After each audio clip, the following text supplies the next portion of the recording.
आज हम लोग आपकी कक्षा 12 की हिंदी की पाठ्य पुस्तक में पाठ है अशोक के फूल और इसके लेखक हैं डॉक्टर हजारी प्रसाद द्विवेदी। आज हम लोग इस पाठ के इस गद्यांश पर आधारित आपकी बोर्ड की परीक्षा में पूछे जाने वाले संभावित प्रश्नों को हल करना सीखेंगे। देखिए, आपको पता है कि आपके बोर्ड के पेपर में इसी तरह से गद्यांश दिया रहता है और गद्यांश के नीचे इस तरह से 5 प्रश्न दिए रहते हैं। 5 ही प्रश्न रहेंगे, 5 से ज़्यादा नहीं हो सकते हैं। लेकिन यहाँ पर मैंने 6 प्रश्न लिए हैं। क्यों लिए हैं, चलिए थोड़ा सा मैं आपको बता दूँ। तो देखिए, ये वाला जो प्रश्न है और ये वाला प्रश्न, इसमें से कोई ना कोई एक निश्चित आएगा, दोनों नहीं आएंगे। अगर ये आएगा तो ये नहीं आएगा और ये आएगा तो फिर ये नहीं आएगा, लेकिन दोनों में से एक निश्चित है, आएगा ही आएगा। तो ऐसे में मैंने दोनों प्रश्न ले लिया है कि यहाँ पर दोनों का उत्तर लिखना सीख लेंगे और हमारे पेपर में जो भी आएगा हम लोग उसको हल कर लेंगे। देखिए, यदि हम लोग इस छठे प्रश्न की बात करें या यूँ कहें कि 5वें प्रश्न की बात करें, रेखांकित अंश की व्याख्या कीजिए, तो ये आपके पेपर में आएगा ही आएगा। आज तक तो कभी ऐसा नहीं हुआ कि ये प्रश्न नहीं आया है, तो आगे भी आएगा। यानी कुल मिलाकर के हम लोग ये कहें कि आपके 2 प्रश्न आउट हैं तो कोई मतलब गलत नहीं है। यानी मेरे कहने का मतलब है कि जब भी कोई आप पाठ पढ़िए, कोई गद्यांश पढ़िए, तो उसके संदर्भ को तैयार कर लीजिए और उसके पाठ और शीर्षक का नाम तैयार कर लीजिए और जो भी पाठ पढ़िए उसके जो भी गद्यांश पढ़िए उसके रेखांकित अंश को भी तैयार कर लीजिए। अब बचे ये 3 प्रश्न। तो देखिए, ये 3 प्रश्न जो मैंने लिए हैं ये भी आ सकते हैं और इससे अलग दूसरे भी आ सकते हैं। मेरे कहने का क्या मतलब है, ज़रा सा समझ लीजिए। देखिए, ये जो 3 प्रश्न हैं, थोड़ी देर के लिए मान लीजिए कि मैंने इस लाइन से बनाए हैं, मान लीजिए थोड़ी देर के लिए। लेकिन अब पेपर बनाने वाले का मन है वो यहाँ से प्रश्न उठा ले, तो ऐसे में वो 3 प्रश्न बदल सकते हैं।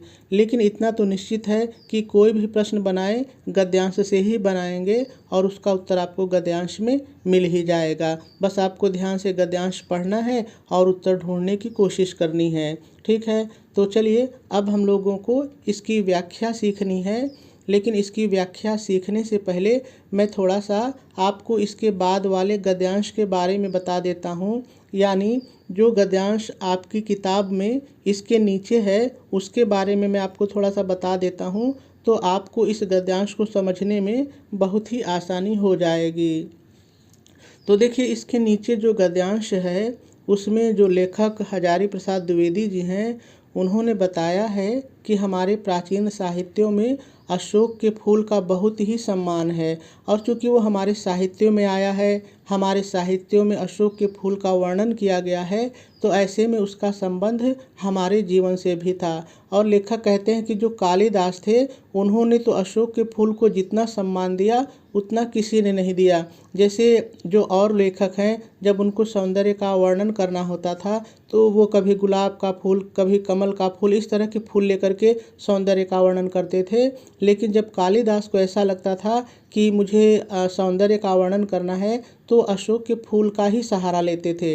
यानी प्राचीन काल में अशोक के फूल का बहुत महत्व था।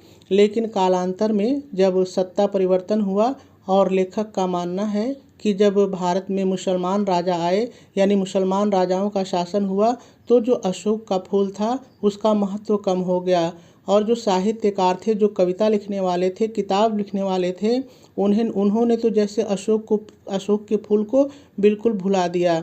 यानी लेखक के कहने का तात्पर्य है कि वो अशोक जो कुछ दिनों तक बहुत भाग्यशाली था, उसका बहुत महत्व था, आज वो हतभागा हो गया है। उसका जो भाग्य है वो दुर्भाग्य में बदल गया है और अब उसका सम्मान करने वाला कोई नहीं है। ठीक है, अब आ जाइए आप इस गद्यांश में।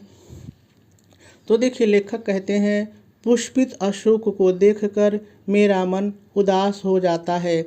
लेखक कहते हैं कि खिले हुए फूल से युक्त अशोक के वृक्ष को देखकर, अशोक के पेड़ को देखकर मेरा मन उदास हो जाता है, मेरा मन दुखी हो जाता है। आगे लेखक कहते हैं, इसलिए नहीं कि सुंदर वस्तुओं को हतभाग्य समझने में मुझे कोई विशेष रस मिलता है। इस बात को समझिए। लेखक कहते हैं कि कभी ये जो अशोक का फूल था ये बहुत सम्मानित था, ठीक है, लेकिन इसका महत्व कम हो गया और आज ये खिला हुआ है, बहुत सुंदर है, लेकिन इसका कोई सम्मान नहीं है। तो लेखक कहते हैं ऐसा नहीं है कि इसकी सुंदरता को देख करके मुझे कोई जलन है कि भले तुम इतने सुंदर हो, तुम्हारा कोई महत्व नहीं है और ये देख करके मुझे आनंद मिल रहा है। वो कहते हैं कि ऐसा नहीं है, मैं अशोक के फूल को दुर्भाग्यशाली हतभाग्य समझ करके मुझे कोई आनंद नहीं मिल रहा है। वो आगे कहते हैं कि कुछ लोगों को मिलता है, कहते हैं कि कुछ लोग हैं संसार में जो दूसरे को हतभाग्य समझ करके, दुर्भाग्यशाली समझ करके या अभागा समझ करके उनको आनंद आता है, लेकिन मेरे साथ ऐसा नहीं है। मैं अशोक की सुंदरता को देख करके जो जल नहीं रहा हूँ कि इतना सुंदर है, लेकिन अच्छा हुआ कि इसका कोई सम्मान नहीं है, मुझे जलन नहीं है। कुछ लोगों को जलन होती है जो दूसरे को अभाग्यशाली समझ करके प्रसन्न होते हैं। देखिए लेखक यहाँ ये कहना चाहता है कि अशोक का फूल जो है कुछ दिनों तक तो भाग्यशाली था, अब हतभागा हो गया, अभागा हो गया, है ना। तो ऐसे कुछ लोग होते हैं जो संसार में किसी वस्तु के भाग्य को, जब उसका भाग्य अच्छा रहता है फिर खराब हो जाता है तो लोग प्रसन्न होते हैं, कहते हैं लेकिन मैं ऐसा नहीं हूँ। फिर आगे क्या कहते हैं, वे बहुत दूरदर्शी होते हैं। कौन दूरदर्शी होते हैं? जो किसी को हतभागा समझ करके आनंदित होते हैं, वो बहुत दूरदर्शी होते हैं। अब जब बहुत दूरदर्शी होते हैं तो क्या करते हैं, जो भी सामने पड़ गया, और ऐसे लोगों के सामने जो भी पड़ गया, उनके सामने जो भी आ गया, उसके जीवन के अंतिम मुहूर्त तक का हिसाब वे लगा लेते हैं। लेखक कहता है कि ये जो लोग, ये कटाक्ष है, ये व्यंग कर रहे हैं, आप इसको ऐसे समझिए। देखिए जब कभी आप शरारत करते होंगे तो हो सकता है आपका पड़ोसी कहता हो कि ये लड़का अपने जीवन में कुछ नहीं कर पाएगा, ये अपने जीवन में कुछ कर ही नहीं सकता है। यानी वो आपको देखे और उन्होंने एक अंदाज़ा लगा लिया कि ये अपने जीवन में कुछ नहीं कर पाएगा। तो ऐसे कुछ लोग होते हैं, जब किसी का भाग्य अच्छा होता है लेकिन किसी कारण से वो उसका भाग्य खराब हो जाता है, तो लोग उसके पूरे जीवन का अंदाज़ा लगा लेते हैं, उसके पूरे अंतिम मुहूर्त तक का अंदाज़ा लगा लेते हैं कि अब इसका कुछ नहीं हो सकता है। ठीक है, आगे लेखक कहते हैं, कटाक्ष करते हुए कहते हैं कि मेरी दृष्टि इतनी दूर तक नहीं जाती। भाई मैं इतनी दूर तक नहीं देख सकता कि मैं किसी के भाग्य के बारे में बता सकूं कि उसका भाग्य कैसा है। आगे लेखक कहते हैं, फिर भी मेरा मन इस फूल को देख करके उदास हो जाता है। कहते हैं कि मैं किसी के भाग्य के बारे में तो नहीं बता सकता, लेकिन फिर भी जो ये अशोक का फूल है, इस फूल को देख करके मेरा मन दुखी हो जाता है, उदास हो जाता है। आगे लेखक कहते हैं कि असली कारण तो मेरे अंतर्यामी ही जानते होंगे। कहते हैं कि मैं क्यों उदास हो जाता हूँ, मैं क्यों दुखी हो जाता हूँ, इसका जो वास्तविक कारण है ये तो ईश्वर ही जानता है, मेरा ईश्वर ही जानता है। अंतर्यामी का मतलब होता है ईश्वर, जो मन की बात जाने, ईश्वर। तो कहते हैं कि मैं क्यों उदास हो जाता हूँ, इसका वास्तविक कारण, असली कारण तो ईश्वर ही बता सकता है, ईश्वर ही जानते होंगे। लेकिन हाँ, कुछ थोड़ा सा मैं भी अनुमान लगा सकता हूँ कि मैं क्यों उदास हूँ। और इसके बाद वाले गद्यांशों में हम लोग जब पढ़ेंगे तो हम लोग देखेंगे कि लेखक क्यों उदास है। ठीक है, तो ये कुछ इसकी व्याख्या थी। अब चलिए हम लोग एक एक प्रश्न को ले करके पढ़ते हैं और इसको हल करना सीखते हैं। तो देखिए पहला प्रश्न कह रहा है, प्रस्तुत गद्यांश का संदर्भ लिखिए। तो चलिए हम लोग संदर्भ लिखते हैं। सबसे पहले आप प्रश्नोत्तर नंबर डालेंगे और 1 से 2 लाइन छोड़ देंगे। देखिए आप परीक्षा देने से पहले 1-2 मॉडल पेपर हल कर लीजिए और प्रयोग करके देख लीजिए कि किस तरह से आपकी लिखावट अच्छी लगेगी, आपकी राइटिंग किस तरह से अच्छी लगेगी। तो आप यहाँ से 1 से 2 लाइन छोड़ करके देख लीजिए, कैसे अच्छा लगता है वैसे छोड़ दीजिए और उप नंबर डाल करके, पहला प्रश्न कहा था कि संदर्भ लिखिए, तो हेडिंग डालेंगे संदर्भ और लिखेंगे, प्रस्तुत गद्यांश हमारी पाठ्य पुस्तक हिंदी के गद्य खंड में संकलित अशोक के फूल। देखिए जो अशोक के फूल है, इसको भी सिंगल इन्वर्टेड कामा में और काले रंग की पेन से लिखिएगा, मैं यहाँ पर थोड़ा सा भूल गया हूँ। ठीक है, तो संकलित अशोक के फूल नामक निबंध है, या शीर्षक, आप निबंध भी कह सकते हैं, शीर्षक भी कह सकते हैं, और आप चाहें तो पाठ भी कह सकते हैं, पाठ से लिया गया है। इसके लेखक डॉक्टर हजारी प्रसाद द्विवेदी जी हैं और आपका पहला उत्तर पूरा हो जाएगा। तो मैं फिर आपको बता दूं कि देखिए हिंदी जो लिखा हुआ है, जो शीर्षक का नाम है यानी पाठ का नाम है और जो लेखक का नाम है, आप इसको सिंगल इन्वर्टेड कामा में लिखिएगा और काले रंग की पेन से लिखेंगे तो और अच्छा रहेगा। ठीक है, पहला उत्तर पूरा हुआ। चलिए दूसरा प्रश्न देखते हैं। दूसरा प्रश्न कह रहा है, प्रस्तुत गद्यांश के पाठ और शीर्षक का नाम लिखिए। तो चलिए लिखते हैं। देखिए, जब आपका पहला उत्तर पूरा हो जाए तो फिर कम से कम आप एक लाइन छोड़ दीजिए, अगला नंबर डालिए और लिखेंगे प्रस्तुत गद्यांश के पाठ का नाम अशोक के फूल और लेखक का नाम डॉक्टर हजारी प्रसाद द्विवेदी है, और दूसरा उत्तर भी पूरा हो जाएगा। तो देखिए, शीर्षक यानी पाठ का नाम और लेखक का नाम आप ऐसे लिखिएगा तो अच्छा रहेगा। 2 प्रश्न हो गया। चलिए तीसरा प्रश्न पढ़ते हैं। देखिए, तीसरा प्रश्न कह रहा है किस पुष्प को देखकर लेखक का मन उदास हो जाता है। तो देखिए, किस की जगह आप केवल अशोक जोड़ देंगे तो आपका उत्तर हो जाएगा अशोक के पुष्प को देखकर लेखक का मन उदास हो जाता है। अब लिखेंगे कैसे, चलिए थोड़ा सा देख लेते हैं। तो देखिए, मैंने लिखा है अशोक के पुष्प को देखकर लेखक का मन उदास हो जाता है। चलिए आगे देखते हैं अगला प्रश्न। अगला प्रश्न कह रहा है लेखक कि गद्यांश में आए शब्द हतभाग्य का अर्थ लिखिए। चलिए इस शब्द को जरा सा देख लेते हैं कहाँ पर है। तो देखिए, आपको यहाँ दिख रहा होगा हतभाग्य। अब देखिए, इसके कई अर्थ हैं, जैसे अभागा हो सकता है, दुर्भाग्यशाली हो सकता है, बदकिस्मत वाला हो सकता है। कोई भी एक आप लिख सकते हैं। जो मैंने लिखा है चलिए वो बता देते हैं।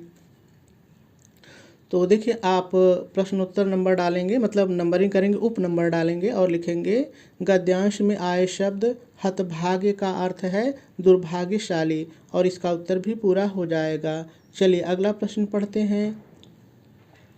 देखिए, अगला प्रश्न आपसे पूछ रहा है प्रस्तुत गद्यांश में लेखक क्या बताना चाहता है। अब देखिए, इसका उत्तर यदि आपने थोड़ा ध्यान से मेरी बात सुनी हो तो लेखक इस गद्यांश में ये बताना चाहता है कि कुछ लोग ऐसे होते हैं जो भाग्यशाली वस्तुओं के हतभाग्य होने पर, दुर्भाग्य होने पर उससे आनंद प्राप्त करते हैं। जैसे कोई चीज़ है, कोई वस्तु है, कोई व्यक्ति, कुछ भी हो सकता है। अगर कुछ समय तक उसका भाग्य अच्छा है, लेकिन यदि उसका भाग्य बाद में खराब हो जाता है तो कुछ लोगों को उसमें आनंद मिलता है। लेकिन लिखेंगे कैसे, चलिए देखते हैं।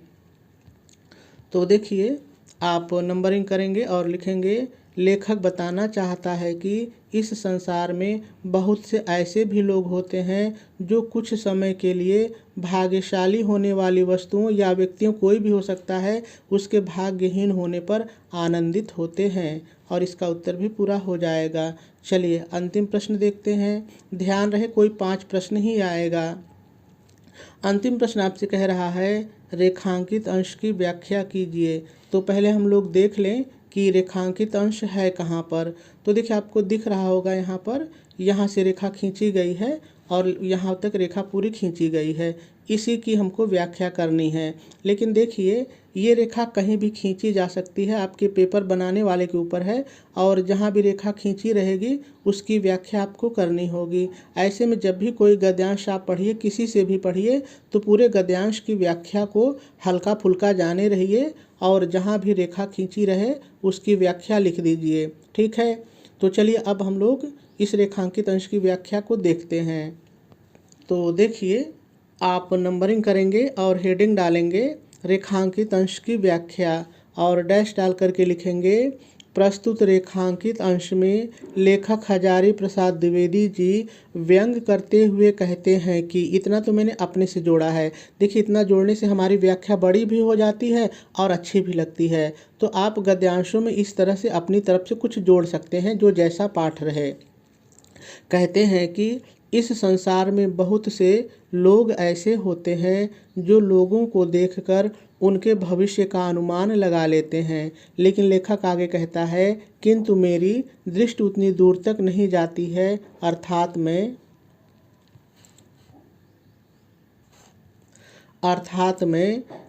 मैं किसी को देखकर उसके भविष्य का अंदाज़ा या अनुमान भी लिख सकते हैं, अनुमान नहीं लगा सकता हूँ। लेकिन फिर भी इस अशोक के फूल को देखकर मेरा मन उदास हो जाता है। इसका वास्तविक कारण तो ईश्वर ही जानते होंगे, किंतु थोड़ा बहुत अनुमान तो मैं भी लगा सकता हूँ। क्या अनुमान लगा सकते हैं अपनी उदासी का, लेखक आगे के गद्यांशों में बताते हैं। तो इस तरह से ये उत्तर भी आपका पूरा हो जाएगा।